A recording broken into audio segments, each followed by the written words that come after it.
आप सबको नमस्ते। श्री धाम वृंदावन से राधे राधे।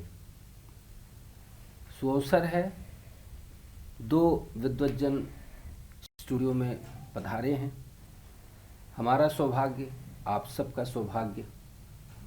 कहते हैं कि सही दिशा में ले जाने वाला कोई कोई ही होता है। तो जो मार्गदर्शक होते हैं वो ऐसे ही नहीं आ जाते सामने, भगवत प्रेरणा से आते हैं, क्योंकि वो भगवान के दूत होते हैं, वो भगवान के विशिष्ट जन होते हैं, जो जब उनकी इच्छा होती है तब वो बोलते हैं और बताते हैं, समाज का मार्गदर्शन करते हैं, समाज को सही दिशा की ओर ले जाते हैं। तो आज युवा दो ऐसी धड़कती हुई विभूतियां जो अपने अपने क्षेत्र में सुंदर कार्य, सराहनीय कार्य और जितनी प्रशंसा करें उतनी कम। तो पूज्य आचार्य मनीष कौशिक जी महाराज, राधे राधे, और पूज्य हमारे बाबा जी, पूज्य अनमोल बाबा जी। महाराज जी, आपको बहुत बहुत आप लोगों का स्वागत है इस कार्यक्रम में। और महाराज जी, आपसे एक प्रश्न। जी। महाराज जी, आपको ये जो चौंकाने वाली ऊर्जा है, जो प्रभावित करने वाली ऊर्जा है, वो जो आप जादू छोड़ देते हैं, उसके पीछे का राज क्या है? आखिर वो कौन सी साधना है, क्या है वो ताकत आपकी? प्रथमता तो यही कहेंगे, ब्यूटी इन योर आइज। वो आंखें होती हैं जो सौंदर्य देख पाती हैं। दूसरा, मैं जब छोटा था तब कोई एक पंडित जी थे, तब उन्होंने कहा था कि गुरुकुल में पढ़ने के कारण और जब आप दिव्य आत्माओं के संसर्ग में रहते हैं तो वो आत्माएं तुम पे कृपा कर देती हैं। तो भगवत सत्ता है, इसकी शरण में जीवन रहता है, उन्हीं का आशीर्वाद जीवन पे रहता है, किन्हीं को प्रभाव के रूप में वो नजर आता होगा। महाराज जी, आपसे अगर ये पूछें कि आपको भगवान कैसे दिखते हैं, या आप अध्यात्म के क्षेत्र में क्या करते हैं, कैसे आपको तृप्ति मिलती है, वो कौन सी साधना है, आराधना है, उपासना है, पद्धति है, तरीका है जो आपको संतुष्ट कर देता है? क्योंकि बचपन से मेरा शास्त्रों के साथ एक चोली दामन जैसा संग रहा है। बड़े महात्माओं ने बड़ी कृपा करके वो जीवन जो होना चाहिए, जिस मार्ग से तुम परम तृप्त हो सकते हो, आनंद को प्राप्त कर सकते हो, वो मार्ग उन्होंने दिखाया है। तो जब भी जीवन में वो क्षण आते हैं, और प्रायः मैं वैसा ही डिवाइन लाइफ जीता हूँ, ईश्वर के लिए, ईश्वर के द्वारा, ईश्वर के जनों के लिए। ये जो भगवान के भक्त हैं, भगवान ने कहा है मेरे जन भी मुझसे अधिक करके देखो। तो बड़ी कृपा मोते अधिक संत करि लेखा। अहम भक्त पराधीनो यह स्वतंत्र एवं द्विजा। मैं इन भक्तों के अधीन हूँ। तो उन भक्तों में बस खो जाते हैं। जब भी कथा के माध्यम से, सत्संग के माध्यम से, तीर्थ के माध्यम से वो भक्तजन मिलते हैं, बड़ी तृप्ति होती है। ये कह सकते हैं, संभवतः कोई ये कहे कि भौतिक दृष्टि से जितना धन और सब चीज़ें होनी चाहिए वो हमारे पास ना हो, लेकिन हाँ, एक डिवाइन लाइफ, एक दिव्य जीवन, एक मुस्कुराता हुआ जीवन, एक बंधनों को मुक्त करता हुआ जीवन जिया है, और ईश्वर ऐसी ही कृपा आगे भी बनाए रखे।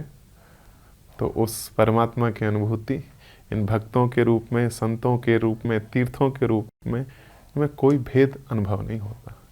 उंगली 5 अलग अलग हैं, लेकिन अंततः एक हाथ से जुड़ी है। इसी तरह ये भी कहेंगे, अभी मैं एक शंकराचार्य भगवान का, आदिगुरु शंकराचार्य, उनकी एक पुस्तक देख रहा था। तो उन्होंने एक स्थान पर कहा कि हे भगवान राम, आप ऐसी कृपा करो मैं आपके अतिरिक्त किसी दूसरे की शरण में न जाऊं। कौन कह रहा है ये बात? शंकर, जो सांकरी परंपरा का जो शैव माना जाता है, वो राम में ऐसी आस्था और अड़िग आस्था, ये बात माफ करना प्रेमानंद जी नहीं कह सकते। क्यों? वो सीमित हो गए। जब 5 देवताओं की आप आराधना करते हैं, गणेश जी की आराधना करते हैं, गणपत्य कहलाते हैं, शिव की आराधना करते हैं, शैव कहलाते हैं, दुर्गा जी की आराधना करते हैं, शाक्त कहलाते हैं, भगवान विष्णु से संबंधित अवतारों की जब आप आराधना करते हैं तो आप वैष्णव कहलाते हैं। इन एक में आप अटक जाते हो कहीं तो आप कहलाते हो, अन्यथा आप शैव ही हो। अगर 5 में आपकी श्रद्धा है तो आप शैव ही हो। तो ये इतनी खुल करके भक्त भगवान शिव के हैं, लेकिन राम में कैसी आस्था उन्होंने दिखा दी। तो ऐसा अभिनव दर्शन हम लोगों को तभी प्राप्त होता है कि जब आप उस पथ के पथिक होते हो। तो यहाँ राम जी हो, शंकर जी की हो, काशी हो, वृंदावन हो, यमुना हो, गंगा हो, देयर इज नो डिफरेंस, सब में एक ही दर्शन होता है।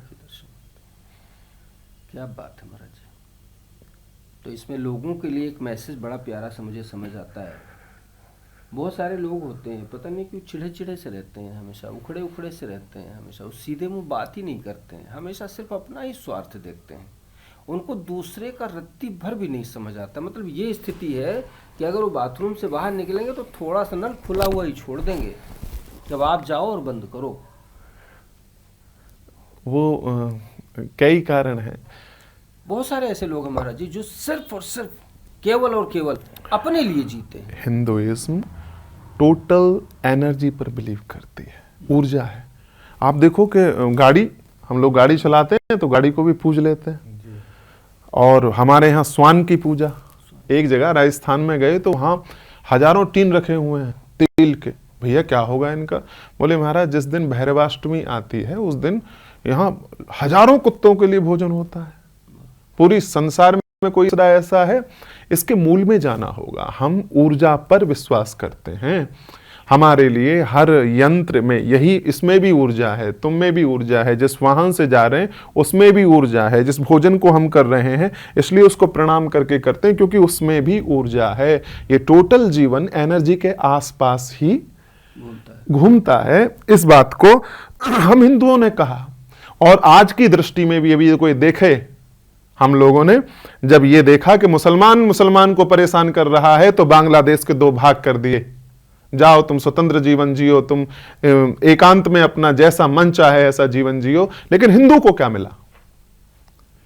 बांग्लादेश में असदुद्दीन ओवैसी जब ये कहते हैं कि हमने चुना कि हम भारत में रहना चाहते हैं, तुमने चुना नहीं, तुम जानते थे कि हिंदू के साथ रहना हर काल में हर परिस्थिति में सुखद है, इसलिए तुम हिंदुओं के साथ रहे, और वो तुमने आज तक भी अनुभव किया। जैसी मॉब लिंचिंग बांग्लादेश में हो रही है, पहले पाकिस्तान में 18% से हिंदू 4% के आसपास आ गया, बांग्लादेश में 17-18% से 4-5-6% के आसपास आ गया।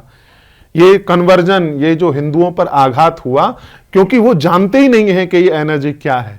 लेकिन हां, हिंदू उस सर्वधर्म संभाव में, सबकी शांति में, सर्वे भवन्तु सुखिनः में विश्वास करने वाला था, है और रहेगा। ये जो लोग आए हैं, जैसा फल में से कीड़े को अलग निकाल दिया जाता है, ऐसे ही इन लोगों को अलग निकालने का समय होगा। बाकी हिंदू ऊर्जा पर विश्वास करता है। तो वो जल हमारे ऊपर गिरता है और ठंड लगती है। फिर मैंने बताया था उस समय मन के काबू रखना, यही 7 घोड़े की लगाम खींचने वाला काम है। क्या है महाराज जी, थोड़ा डिटेल बताइए ना, क्या है मन को काबू में करना? क्या है इससे लाभ, क्या होता है? मुझे तो नहीं जब हम जी देखिए, जब हम साधना पे बैठते हैं, हमारा महाराज श्री से थोड़ा सा अलग है, हम भी वैष्णव, महाराज श्री भी वैष्णवी है, लेकिन हमारी साधना ज्यादा होती है। हम वक्ता कम है, साधनिक ज्यादा है। साधना हमारा जीवन का उद्देश्य साधना ही है। तो जब हम आम तौर पे भी साधना पर बैठते हैं, हम आंख बंद करेंगे तो दिमाग इधर उधर जाएगा ही जाएगा। दिमाग आगे 10 साल भी चला जाएगा, पीछे 10 साल भी चला जाएगा, वो मन ध्यान लगने ही नहीं देता। तो इस समय क्या करें, ध्यान कैसे लगाए, भगवान का, अपने इष्ट का, अपने आराध्य का ध्यान कैसे लगाए? तो गुरुजनों ने कहा था कि जब तुम्हारा मन तुम्हारे काबू में हो जाएगा, उस समय तुम ध्यान के अंदर जा सकोगे। वो मन कैसे काबू में आए? तो हमारे गुरु श्री ने बताया भाई शरीर को कष्ट दो, जब शरीर पर कष्ट आएगा तो मन जरूर भगेगा, क्योंकि मन की भी शरीर की भी कैपेसिटी होती है भाई किस हद तक झेल जाए। आप अग्नि के बीच में बैठ के 1 घंटा 2 घंटा 3 घंटा, कितनी देर, हम 5 घंटे का आसन लगाते हैं। 5 घंटे के आसन में जैसे महाराज श्री जब व्यास गद्दी पे बैठते हैं, ना कोई आगे सपोर्ट ना कोई पीछे सपोर्ट, सीधे कमर सीधे ही बैठे रहना पड़ता है। हमारा भी इसी प्रकार है कि भाई 5 घंटे सीधे ही रहना पड़ता है। महाराज श्री सामने जनता को प्रसंग बताएंगे, उनकी कृपा बताएंगे, कथा अमृत बांटेंगे, लेकिन हमें बस साधना में लीन रहना है। थोड़ा डिफरेंट है, थोड़ा सेम है। आपकी भी तो कृपा बरसती है। माह के 2 दिन ऐसे होते हैं जिसमें वो लगता है, समागम लगता है।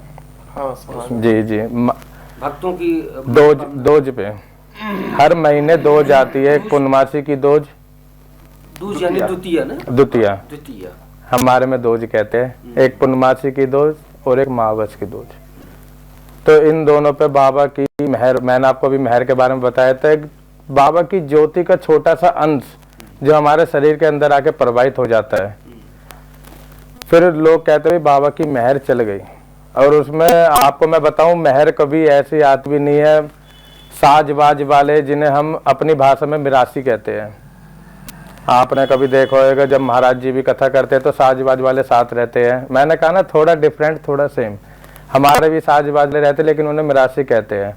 बाबा ने जब अवतार लिया तो बाबा ने मिरासियों को वरदान दिया था कि भाई तुम्हारे भजनों के बिना मैं किसी भगत पे आऊंगा नहीं, जब तक तुम्हारे भजन भगत के सामने नहीं होंगे। तो वो मिरासी तबला बजाते हैं, चिमटा बजाते हैं, उनकी गूंज से जब वो सामने हमारे अखंड ज्योत लगी रहती है उसका अंश हमारे अंदर आके प्रवाहित होता है, जो हमें इतनी ऊर्जा इतनी शक्ति देता है कि हम सामने वाले का परिचय बता सके। नहीं तो अब हम नॉर्मल बैठे अब नहीं बता पाऊंगा मैं किसी के बारे में। तुम्हारा जी हर तरह की समस्या का समाधान देते हैं जी, हर तरह की। अगर किसी को कैंसर हुआ हो, हमारे में कहते हैं भाई दवा के साथ दुआ जरूरी है। भाई सबसे पहले डॉक्टरी, दवा और दुआ दोनों साथ चले। आपने कहीं देखो होगा बहुत से मरीज ऐसे होते हैं भाई दवाई लिए जा रहे लेकिन दवाई लग नहीं रही उनके। हमारे पास बहुत से ऐसे आते हैं, महाराज जी मैं 8 साल से दवाई ले रहा हूँ, मैं 8 साल से डॉक्टरी करवा रहा हूँ लेकिन मेरे दवाई लग ही नहीं रही। तो वैसे दुआ है एक, जो बाबा की भभूता मैंने बताया था, विश्वास है एक, वो दुआ काम आ जाती है तो वो दवाई शरीर में। अगर भाई आप एक बात बताइए, अगर मंत्र से या झाड़े से सब कुछ होता तो श्री राम क्या लक्ष्मण जी के झाड़ा नहीं लगा देते? क्यों संजीवनी बूटी मंगाते? संजीवनी बूटी उस समय औषधि होती थी, दवाई की तरह काम करती थी। श्री राम ने हनुमान जी को आदेश करा, संजीवनी बूटी आई, जब लक्ष्मण जी के लगी, क्यों? हनुमान जी को विश्वास था भाई मैं संजीवनी बूटी लेके तो आ रहा हूँ लेकिन राम जी मेरी लाज खत्म नहीं होने देंगे, संजीवनी बूटी ही लक्ष्मण को जिंदा करेगी। तो हमारे में यही है, दवा चलाइए भाई। कैंसर को मैंने कहा था अपनी दवाई छोड़ के हमारे पास आ जाइए, नहीं बचोगे। दवा चलाइए, दुआ हम देंगे, आशीर्वाद हम देंगे। और आशीर्वाद हमारी तो खैर औकात क्या, आशीर्वाद बाबा का होता है। हम तो बस बाबा के चरणों में निवेदन करते हैं, महाराज जो भी दरबार में आया है आपके दरबार से खुश होके ही जाए, कभी निराश न जाए। तो ये सबसे बड़ा झूठापन है जो कह दे कि भाई मैं कैंसर का रोगी भी ठीक कर सकता हूँ। ये तो बिना दवाई के, बिना चिकित्सा के, बिना औषधि के संभव ही नहीं है। महाराज जी अब तक कितने लोग आपके यहाँ से कुछ पाके गए? उंगली पे गिनती करना मुश्किल है। अच्छा, अभी आपको फिलहाल का ही बता रहा हूँ। अभी हमारे दोज बनी थी 6 तारीख को, इसी 6 दिसंबर को आई थी एक बहन जी, उनके 8 साल से बच्चे नहीं थे, 8 साल से गोद खाली। वो अभी आई थी, उनके हाथ में जुड़वा बच्चे थे, और मात्र 11 चौकी हमारे यहाँ हाजिरी भरवाते, चौकी भरवाते, भाई आपको 11 बार आना है। 1 बूंद से लेके 1 चम्मच तक, 1 डिब्बे तक बाबा की ज्योत में आप मनचाहा घी डाल सकते हो। वो ज्योति सब चमत्कार कर देती है, फिर हम कुछ नहीं कर रहे। आपको उनसे मिलवाऊंगा मैं किसी दिन। 11 चौकी के अंदर भगवत ने कृपा करी उसके। आज अब जो आई थी दिसंबर में, अपने जुड़वा बच्चों को लेके आई थी, एक लड़का था एक लड़की थी। हमारा भी मन हर्ष होता है कि जब बाबा ने कहाँ लाज बचाई है। और महाराज जी और क्या, और कुछ घटनाएं बताएं। मेरे साथ ही एक भाई रहते हैं, मेरे गांव के ही है। अपने मुंह से कहते थे भगत जी मैं कभी, देखो हमारे में हो क्या रहा है, भगत को अब तांत्रिक समझने लग गए। तांत्रिक क्यों समझने लग गए, अब नए नए भगत आ रहे, ज्ञान है नहीं तो वो काले जादू करने लग गए। वशीकरण महाराज जी, वशीकरण, टोटका, ये सब भक्तों ने अब अपना लिया है। उसका साइड ये अलग होता है महाराज जी, वशीकरण। ये तो तांत्रिक है, हम तांत्रिक हो, हम वैष्णव है, हम सात्विक सेवा करने वाले हैं, हम काली शक्तियों का उपयोग नहीं करते। लेकिन अब नए नए भगत आ गए, ज्ञान का उन्हें बोध नहीं है बिल्कुल भी। तो वो कोई आई, महाराज जी पति बस में करना है, ले बेटी कर दिया वशीकरण, उसे ये नहीं पता है काल चक्कर घूम के आएगा, अब वो उस बाबा को भी ले उड़ेगा और उस घरवाली जो आई है घरवाली उसको भी ले उड़ेगा। तो वो मेरे पास आया भाई, उन्होंने कहा भाई मैंने कभी किसी भगत पे विश्वास नहीं करा था। मैं कहा भाई फिर हम पे कैसे हुआ। कह जी मैं रोज यहाँ से निकलता था, मंदिर था सामने हमारे, जोत गांव में भी जोत लग रही है, जो अखंड जोत है, 3 साल हो गए उसको। तो मैं बस सामने हाथ जोड़ता था, हाथ जोड़ते जोड़ते महाराज जी उसके दिक्कत थी, पेट में बड़ा दर्द रहता था। वो मेरे पास आए, महाराज जी क्या करूं। अब वही भैया वाली बात आ जाएगी। मैंने उनसे कहा भाई अपनी डॉक्टरी करवा। डॉक्टरी करवाई तो महाराज जी कैंसर निकला पेट में, गांठ निकली। गांठ का भी उसे ऐसे पता नहीं लगा। एक दिन उसने अपने मुख से बता रहा था, वो रियल का जूस पिया उसने, रियल के जूस में उल्टी लगी उसे। जब उल्टी लगी, जब हॉस्पिटल भगा, जब पता लगा भैया इसके गांठ है कैंसर की। बहुत रोया, बहुत रुदन करा। मैंने बाबा का नाम लेकर बस का बेटा ऑपरेशन करवा ले और आगे मैं देख लूंगा। आज लड़का बिल्कुल फिट है, 90 किलो वजन हो रहा है। आज बाउंसर है, बाउंसर की ड्यूटी कर रहा है। ऐसे बाबा ने बहुत से चमत्कार करे हैं। मतलब बाबा कहते हैं कि भगत तू अपनी भक्ति में लगा रहे, तेरे मुंह से वचन झूठा नहीं करूंगा मैं निकला हुआ, बस तू भक्ति में लगा रहे, किसी से एक पैसे का लालच मत कर। हमारे गुरु ने तो बल्कि बताई थी बेटा एक काम याद रखियो, लंगोट का पक्का जवान का सच्चा रहिए बस। और उसी कार्य पे आज हम चलते आ रहे हैं। और महाराज ने आज तक कोई भी वादा, कोई भी जवान आज तक झूठी होने नहीं दी है। महाराज जी आपके जीवन का क्या उद्देश्य है, आप क्या करना चाहते हैं? बस जन कल्याण, ऐसे ही इसी यही मेरा उद्देश्य है कि जितने ज्यादा लोगों का हो सके उतने ज्यादा लोगों का कल्याण बाबा द्वारा, बाबा मोहन राम के नाम द्वारा मैं कर सकूं। एक मंदिर शाकीपुर में बना है। अच्छा। हाँ, और माघ के महीने में दौज को उसकी प्राण प्रतिष्ठा है, फिर वहीं प्रायः लगा करेंगे। जी जी जी, बहुत सुंदर मंदिर है शाकीपुर के नोएडा में। अच्छा, आप भी कभी आओ दर्शन करने आना। तो मंदिर किनका है महाराज जी? बाबा मोहन राम का ही है। तो आप क्या जानते हैं महाराज जी बाबा मोहन राम? क्योंकि जिस घर से हम लोग भी आते हैं तो हमारे यहाँ भी मोहन बाबा की जात लगती थी। और जी जात लगती है, जी जी, करने वाले आते हैं, जी डमरू बजा, हाँ डमरू बजा के जात लगाई जाती है बाबा की। जब हम छोटे से थे तो हमारे ताऊ प्रमोद ताऊ थे, तो वो मोहन राम बाबा की जोत लगाते थे। और ये ग्रेटर नोएडा क्षेत्र जो है वहाँ बाबा मोहन राम ज्यादा ही माने जाते हैं, बहुत माने जाते हैं। पहले ये हमारे गुजरों में ही था, लेकिन अब तो सारा सनातन ही बाबा मोहन राम के सेवक है। तो ये आपको ग्रेटर नोएडा, मेरठ, बागपत, मतलब यूपी, एनसीआर, अच्छा। इसमें ज्यादा मिलेंगे। अच्छा, यूपी, आउटर यूपी। जी, फिर राजस्थान चले जाइए आप। अच्छा। राजस्थान में अपार भगत है उनके, क्योंकि उनका पूज्य स्थान, मेन स्थान ही भिवाड़ी में है राजस्थान में। गांव मिलकपुर मंदिर है। गांव मिलकपुर मंदिर से 3 किलोमीटर आगे फिर काली खोली धाम है। दोनों मंदिरों की मान्यता है। अगर आप खोली चले गए, मिलकपुर नहीं गए, तो खोली के दर्शन अधूरे माने जाते हैं। अच्छा। हाँ जी,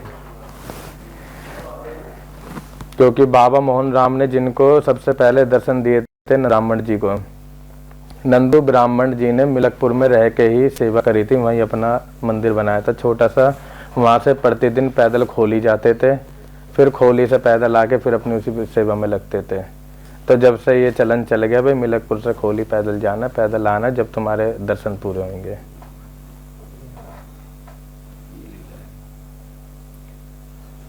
वैसे महाराज जी आप वैसे क्या आपकी क्या एजुकेशन की मतलब क्या कितना है आपने पहले का, मतलब इससे जो आपका ये संत स्वरूप आया तो इसके पहले का कैसा इससे पहले 12th मैंने साइंस साइड से पास करी थी। अच्छा। फिर बी फार्मा करी है, बी फार्मेसी हूँ मैं। मेरा एक छोटा सा स्टोर भी, क्योंकि मेरे बड़े भाई डॉक्टर है तो उनके साथ एक छोटा सा स्टोर भी है मेरा। और बाबा के चरणों में आने से पहले मैं पहलवानी भी कर चुका हूँ। मैं दिल्ली स्टेट में सिल्वर मेडलिस्ट रह चुका हूँ रेसलिंग में। उससे पहले थोड़ा पॉलिटिक्स में भी आ गया था। अरे वाह। ये सितारे जो करवाते हैं। तो फिर मैंने जैसा आपको पहले बताया, ताऊ के लड़के मेरे को वहाँ ले गए मंदिर में। वहाँ पता नहीं चित्त अपने आप बाबा मोहनराम के चरणों में क्यों लग गया, कैसे लग गया। उस दिन से बाबा के चरण छोड़े नहीं। फिर मैंने बाबा ने अपने चरणों की सेवा दी। 10 साल के लगभग हो गए हैं, तो बाबा की सेवा में ही लगे पड़े हैं जब से। तो हमारे लिए तो बड़ी मैं तो इस तरह की चर्चा पहली बार कर रहा हूँ हमारे। जी जी जी। मुझे बहुत अच्छा लग रहा है।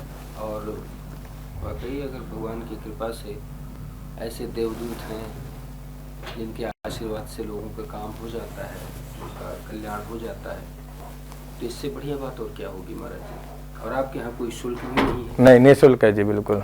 क्योंकि और भी 2-3 स्थान हैं जहाँ शुल्क है जी। वहाँ पैसे लिए जाते हैं। और तमाम प्रकल्प भी उन जगहों पर चल रहे हैं, उन प्रकल्पों से भी लोग जुड़ते हैं। तो जैसे महाराज जी आगे मंदिर निर्माण में या वहाँ आश्रम बने, कुछ कक्ष बने, भोजन चल रहा है, तो अगर कुछ लोग सहयोग करना चाहें। देखो मंदिर भी मेरे अकेले से नहीं बना है। मैं आपसे कह दूं भाई मंदिर बना था मैंने अकेले बनाया था। पूरे गांव ने, पूरी बस्ती ने महाराज जी बढ़ चढ़ के साथ दिया था। बढ़ चढ़ के दान करा, जब जाके मंदिर का स्तंभ खड़ा हो पाया है। क्योंकि कहते हैं जो मंदिर आप अकेले बना लोगे वो आपका निजी मंदिर हो जाएगा। अगर आपको मंदिर की महिमा बढ़ानी है और मंदिर की कृपा बढ़ानी है तो गांव बस्ती से चाहे 10 रुपए लो चाहे 1 रुपया लो, कुछ ना कुछ लेके उसमें लगाना चाहिए, जब भी वो गांव सामाजिक सहयोग से ही होना चाहिए। नहीं तो वो तो मेरा निजी हो जाता। तो मतलब लोग अगर जुड़ना चाहें, सहयोग करना चाहें तो कर सकते हैं। जी, मैं तो अपने पर्सन के लिए लेता नहीं, लेकिन भंडारे में मंदिर में दे के जाते हैं लोग। ऐसा नहीं दे के जाते, बहुत सहयोग करते हैं। महाराज श्री ने मेरा समय समय पे सहयोग करा है, ये मेरे बड़े भाई की तरह है। समय समय पे इनका सहयोग मुझे मिलता रहा है, आशीर्वाद मिलता रहा है, करते। और भंडारे में और मंदिर के निर्माण में क्या मना करेंगे। फिर कह देंगे भाई बाबा जी में तो घमंड आ गया, ये तो कहता भाई मैं अपने आप करूंगा जो करूंगा। समाज का दान लगना बहुत जरूरी है। सबसे बड़ा धर्म दान धर्म ही कहलाया है। महाराज जी मैं ये बड़ा मेरे अंदर भी बड़ा रहता है महाराज जी। मैं सही बताऊं, जैसे अब मेरे मन में ये भाव है कि जैसे मैं जा रहा हूँ, अगर मुझे गाय दिख गई तो मुझे लगता है इसके लिए मैं कुछ माँ के लिए कुछ करूँ। बड़ा गाय को लेके मैं, और वहीं पर अगर कुत्ता दिख जाए मेरा एक्सप्रेशन ऐसा लगता है इसकी तरफ देखूँ ना मैं। तो मेरे कहने का भाव ये है कि हर व्यक्ति कहीं ना कहीं कुछ देना चाहता है, वो भी पुण्य कमाना चाहता है। सबको पता है दान देना अच्छा होता है। कई जगह तो देखो धर्म दान और कन्या दान दिए घटता नहीं है और वापसी बढ़ के आ जाता है। तो और महाराज जी जिनको ना हो कन्या वो क्या करें? मैंने कहा तो कन्यादान ये नहीं कि अपनी कन्या का ही करो। अच्छा। भाई तुम्हारे पड़ोस में कन्या का ब्याह हो रहा है, वहाँ कन्यादान करिए आओ। बल्कि हमारे तो पिताजी कहते थे भाई किसी के यहाँ कन्यादान करने जाओ तो वहाँ कभी कुछ खा के मत आना। इतने तुमने कन्यादान कर दिया, इतना ही तुम उनका खाइए, तो क्या का कन्यादान लगा तुम्हारा? अपनी कन्या का कन्यादान नहीं होता। समाज में, बस्ती में कहीं भी कन्या का ब्याह हो रहा है, वहाँ जो आपसे बन पाए वो दान करके आओ। हमारे तो गाँवों में एक रजिस्टर भी लेके बैठे रहते हैं, वो नाम भी लिखते हैं, लिखते हुए भी कितना दिया है, पूरा अरेंजमेंट होता है। लिफाफे शहरों चलते हैं, हमारे यहाँ तो डेयरी चलती है आज भी। महाराज जी आपके यहाँ तो मैंने सुना है कि करोड़ों रुपए का भंडारा हो जाता है, तो इतना सहयोग गांव वाले कर लेते हैं महाराज जी? देखो करोड़ों का तो नहीं मगर लाखों का हो जाता है। लाखों। और मैं सही बताऊं, भंडारे में मेरी जेब से 1 रुपया नहीं लगता। गांव के सहयोग से भंडारा हुआ है, जब भी हुआ है, और उसमें कुछ बचा ही होएगा, अपनी जेब से कभी कुछ गया नहीं है। इतना प्यार गांव वालों का, बस्ती वालों का, समाज का इतना प्यार मिलता रहा है। और मैं तो कहूँगा ये प्यार भी मेरे बाबा की कृपा है, जो इतना प्यार लुटवा रहा है।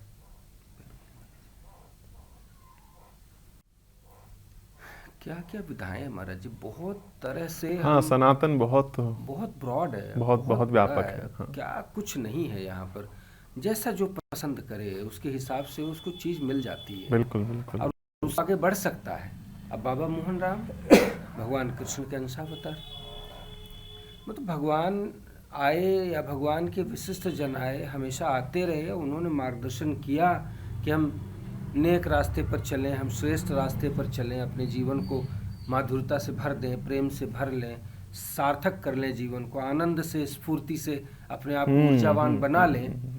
लेकिन मुझे लगता है वही महाराज जी के सब संस्कार ही अधूरे हैं और परिवार टूट रहे हैं और पता नहीं क्या क्या हो रहा है। तो ऐसे में इन चीज़ों का कितना महत्व है, कितना उसका प्रभाव है लोगों पर। 2 बातें हैं कि आपने अभी कहा, जैसे रूस रसिया जैसा देश है, 14.5 करोड़ पॉपुलेशन है, हम 140 करोड़ हैं, और 140 करोड़ होने के बाद भी, सब बिटने के बाद, संस्कारहीन हो जाने के बाद, अन्य अन्य धर्मों में परिवर्तन हो जाने के बाद भी, चाहे वो बाबा मोहन राम हो, अन्य भी देवता हो, सबको पर्याप्त अपने भक्त मिल जाते हैं।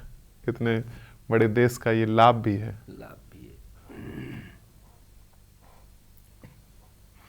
महाराज जी आपका तो जेवर में ही पड़ता है ना? हाँ, वही जेवर के पास में।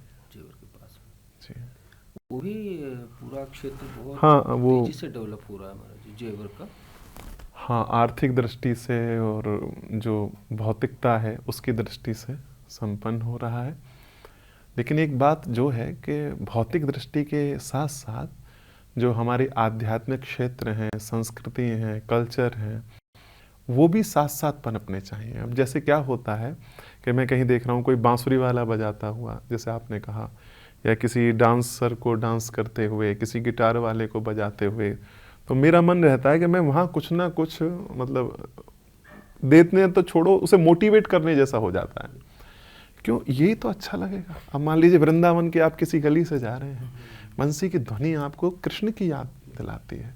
आप काशी से गुजर रहे हैं, संगीत का कोई ध्वनि आपको काशी के घरानों का स्मरण कराती है, भगवान शंकर का स्मरण कराती है। तो अब इतना बड़ा नोएडा, ग्रेटर नोएडा, जेवर तो वो बना, उसमें क्या हुआ न जाने कितनी गौचारण की भूमि गई होगी। बिल्कुल। लेकिन आप यकीन मानिए कि एक गौशाला सरकार ने अपनी ओर से नहीं खुलवाई। ये होना चाहिए भाई, इतनी कम से कम 3-4 बड़ी बड़ी गौशाला, इसमें 1000-2-2 हजार गौवंशों की संरक्षण हो सके, वहां होना चाहिए था, पर नहीं है। कितना बड़ा दुर्भाग्य है जो देश गौ पर ही टिका हुआ है, बिल्कुल, इसके मूल में गौ है। हाँ, वो गाय, गंगा, नदियां, बिल्कुल बिल्कुल बिल्कुल, गायत्री और हर और प्रश्न, गुरु, हाँ, पंच गकार जो है उनका कितना महत्व है महाराज जी। और सबसे बड़ा दुर्भाग्य है कि लोग पता नहीं कहाँ किस आधुनिकता में। ये तो अच्छा है महाराज जी कि अभी तो मैंने एक बदलाव मैंने महाराज जी अनुभूति की, एक बदलाव की। अभी लोग जैसे मॉर्निंग में गुड मॉर्निंग बोलते थे, afternoon good evening, good night, तो अंग्रेजी शब्दों का और अन्य भाषाओं का लोग उपयोग करते थे। अब मैं देखता हूँ लोग राम राम कहते हैं, सीताराम। ये थोड़ा सा मैंने बदला। अब कुछ लोगों को मैं चंदन लगाते हूँ, मेट्रो वगैरह में खूब चंदन लगा करके, ये चीज़ें थोड़ी थोड़ी दिख रही हैं। हाँ, ऐसे लग रहा है जैसे कुछ बदलाव की बयार उड़ रही है। हाँ, लोग अब जिज्ञासु हुए हैं, वो जानना चाहते हैं, और इसका एक सोशल मीडिया को भी इसका श्रेय जाता है। स्वामी प्रेमानंद जी महाराज और भी ऐसे संत हैं जो सोशल मीडिया पर उपलब्ध हैं, वहाँ से उन्होंने जो बातें कही हैं वो बातें लोगों ने माननी आरंभ की हैं। स्वामी राजेंद्र दास जी महाराज, हमारे सदगुरुदेव, ये लोग हैं जिन्होंने अपनी बात कही है तो लोगों में पहुंची है, जिज्ञासु जन थे। पहले एक्सेसिबिलिटी नहीं थी, संत ब्राह्मण एक जगह तक सीमित थे, लेकिन सोशल मीडिया के आने से उसके अगर बहुत से दुष्परिणाम हैं, लेकिन उसका एक शुभ परिणाम भी ये है कि बहुत सारे अच्छे बच्चों तक, लोगों तक, जिज्ञासु जनों तक वो तिलक, चंदन और भी बातें, लेकिन हम ये कहेंगे कि धर्म को और गहरे से उन्हें जानना चाहिए। महाराज जी, हम लोग वृंदावन में बैठे हैं, वृंदावन की क्या महिमा है महाराज जी? मैं इसलिए पूछ रहा हूँ महाराज जी, मैं सच बताऊँ, मैं कहीं और जाता हूँ, मुझे लगता है बस काम खत्म करो और घर जाओ। वृंदावन से जब जाता हूँ, मैं दो चीज़ देखा है मैंने कि वृंदावन जब मैं आता हूँ तो मेरे आने के पहले उसके बाद की मीटिंग फिक्स हो जाती है कि अब की बार तो जा रहा हूँ और अगली मीटिंग इस तारीख को है। एक चीज़ ये मैंने देखा। दूसरा मैंने ये देखा कि जब मैं यहाँ से जाता हूँ तो मुझे ऐसी अनुभूति होती है कि जैसे मैं अपने घर से जा रहा हूँ और फिर मुझे वापस आना है। दुनिया में परिवार से अतिरिक्त धर्म सिखाया जाता है, और वृंदावन में भगवान को तुम्हारे परिवार का अंग बनाया जाता है। यहाँ कोई भगवान नहीं है, यहाँ कहा जाता बांके बिहारी लाल, राधा वल्लभ लाल, मदन मोहन, सबको लाल कह करके पुकारा जाता है। जब भगवान तुम्हारे परिवार का अंग बनाने का कोई कार्य यदि करती है तो ये ब्रज की भूमि है। घर घर ठाकुर जी पहुंच गए, जीवा करके माएँ उसे रखती हैं। एक हमारे त्रिपाठी जी हमारी ट्रस्ट में है, कल मैं उनके पास गया तो उनके अर्धांगिनी नहीं थी। जब मैं उनके घर में एंटर किया तो लाला उनकी गोद में थे। तो इस स्तर का भाव पूरे संसार में देने वाली कोई दूसरी भूमि नहीं थी। वो ब्रज भूमि है, वृंदावन की भूमि है। लेकिन जब यहाँ तक तुम पहुंच जाओ, भाव तुम्हारे अंदर आ जाए, तो फिर सत्संग तुम्हारा बढ़ना चाहिए, क्योंकि उस जीव को तुम अपने यहाँ ले तो गए हो, वो परमात्मा है। उसके साथ फिर हमें व्यवहार कैसा करना है, वैसा ही जैसे अपने बच्चे के अनुकूल। माँ को जब प्यारा होता है कि ये मटर ज्यादा खाता है, तो घर में मटर न पसंद होते हुए भी मटर आ जाती है।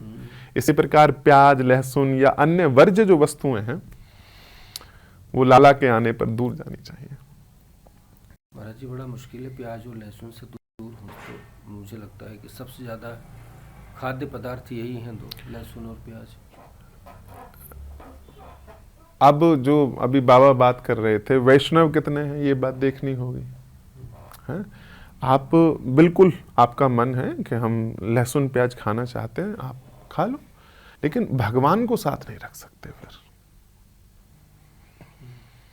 और उन्हें साथ रखोगे तो फिर वर्जनाएं हैं फिर तो।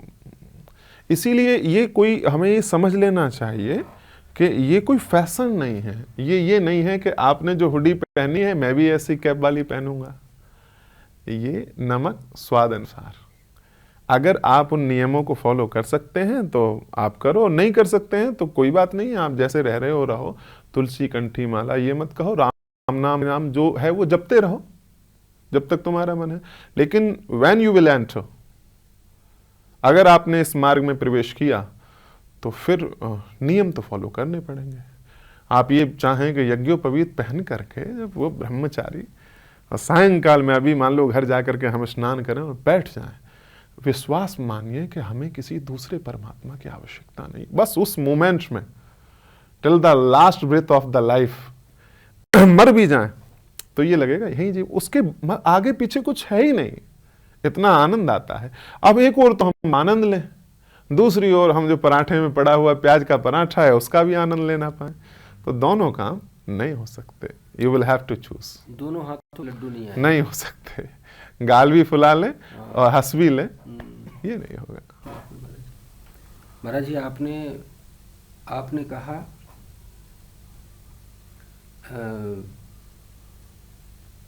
आपने कहा विश्वास जी।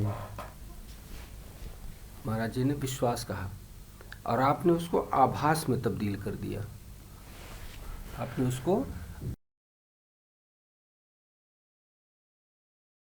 और करीब आने का अवसर दे दिया, और दोनों भाव इतना जबरदस्त है कि कहने क्या महाराज जी।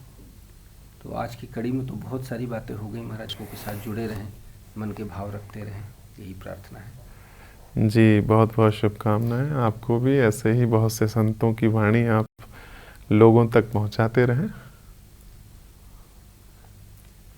दर्शकों के लिए कोई महाराज जी, युवाओं के लिए कुछ आपका अंतिम आज का? सौभाग्यशाली हो आप सब लोग जिसने इस युवान अवस्था में, आपके पास युवान अवस्था है, अवसर है, सोशल मीडिया है। हजारों वर्ष पहले जैसे किसी युवान को जो सुविधाएं उपलब्ध नहीं थी, सौभाग्य से वो तुम लोगों को उपलब्ध है। बस इस मौके को, इस अवसर को जाने मत दो। एनलाइटन बीइंग, एक जीती जागती हुई आत्मा, धर्म के सारे जितने खुले हुए अंग आपके पास हैं, पहले कभी नहीं थे। इसलिए धर्म के साथ जीवन को जी करके तृप्तिपूर्ण जीवन जीजिए। जैसे हमारे पास लक्ष्मी तो आए, अच्छा है, लेकिन मैं कल किसी के साथ बैठा था 60 वर्ष की अवस्था में, वो कहते कि मेरी पत्नी रामायण पढ़ती है, मुझे अच्छा लगता है, पर मेरे पास टाइम नहीं है भाई, मुझे बिजनेस संभालना है। After 10 or 15 years you will have to leave this world। जब इस संसार को छोड़ के तुम चले जाओगे, तुम्हें जाना पड़ेगा। कितना भी व्यापारी, कितना भी कुछ फैल गया हो, फिर भी उस मृत्यु के सामने किसी की नहीं चलती, फिर कौन संभालेगा? ये जो क्वेश्चन है, ये होना चाहिए बिफोर द टाइम, इससे पहले कि बहुत देर हो जाए। उन सारी चीजों को छोड़ करके, जिस हिंदू धर्म में जो परमात्मा को तुम्हारे हस्तगत ला करके रख देता है, उन तमाम नियमों को अपने जीवन में फॉलो करना चाहिए। तो मेरे युवान साथियों, हमारे साथ आइए, वृंदावन में आइए। Acharya Manish Kaushik YouTube channel, social media, इतनी जगह हम लोग हैं, हमसे जुड़िए। और अगर आप साधना करना चाहते हैं और साधना के माध्यम से साधना के बल को देखना चाहते हैं, तो पहले तो देखें। सीधे आकर के हम ये कहें कि आपका जीवन बदल जाएगा, उसकी आवश्यकता नहीं है। पर आइए, देखिए कि उस कठिन तपस्या में जब तुम कांप जाते हो, तो एक साधक कैसे अपने शरीर, आत्मा, इंद्रियों को नियंत्रित करके उस तपस्या को करता है। वो सर्द जाड़े की बात, जल से तपस्या हो या गर्मी में अग्नि से तपस्या हो, तो दोनों समय में आप आइए। बाबा अनमोल जी से फेसबुक पे, इनके और भी लोग, इंस्टा आईडी है, उस सब पर जुड़िए, यूट्यूब आदि सब पर जुड़िए और जीवन का आनंद लीजिए। राधे राधे।